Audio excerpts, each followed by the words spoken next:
যুক্তরাষ্ট্রের নির্বাচনী সমাবেশে রিপাবলিকান পার্টির প্রার্থী এবং সাবেক প্রেসিডেন্ট ডোনাল্ড ট্রাম্পকে গুলি করে হত্যা চেষ্টার ঘটনায় তোলপাড় বিশ্ব।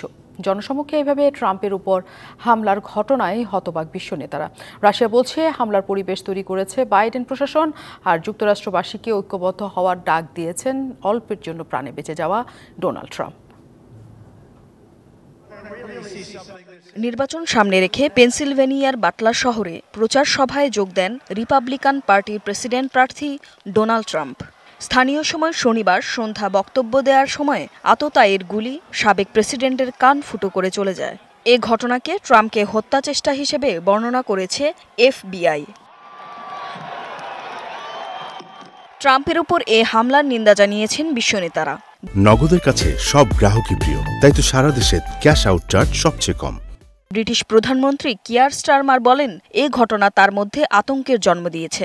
সহিংসতার বিরুদ্ধে সবাইকে এক হওয়ার আহ্বান জানান জাপানের প্রধানমন্ত্রী ফুমিও কিশিদা। ট্রাম্পের উপর হামলাকে ঘৃণ্য কাজ বলে মন্তব্য করেন জার্মান চ্যান্সেলর ওলাফ শলজ। ইসরায়েলের প্রধানমন্ত্রী বেনিয়ামিন নেতানিয়াহু বলেন, এটি শুধু ট্রাম্পের উপর আক্রমণ নয়, আমেরিকাকে ধ্বংস করার পরিকল্পনা। ক্রেমলিনের মুখপাত্র দিমিত্রি পেসকভ বলেন, হামলার পরিবেশ তৈরি করেছে বাইডেন প্রশাসন।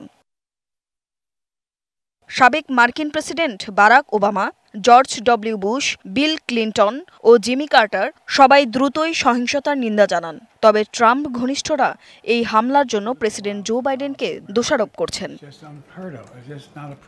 হত্যা চেষ্টার শিকার হওয়ার কয়েক ঘণ্টা পর ট্রুথ সোশ্যালে এক পোস্টে আমেরিকানদের ঐক্যবদ্ধ হওয়ার ডাক দেন ডোনাল্ড ট্রাম্প। সোমবার উইসকনসিনের মিলওয়াউকি শহরে রিপাবলিকানদের জাতীয় কনভেনশনে উপস্থিত থাকারও ঘোষণা দেন তিনি। অন্যদিকে ট্রাম্প বিরোধী সব বিজ্ঞাপন সরিয়ে নিয়েছে ডেমোক্রেটরা। নির্বাচনী প্রচারও আপাতত স্থগিত রেখেছে দলটি। Tumpa Tarafdar, DBC news desk.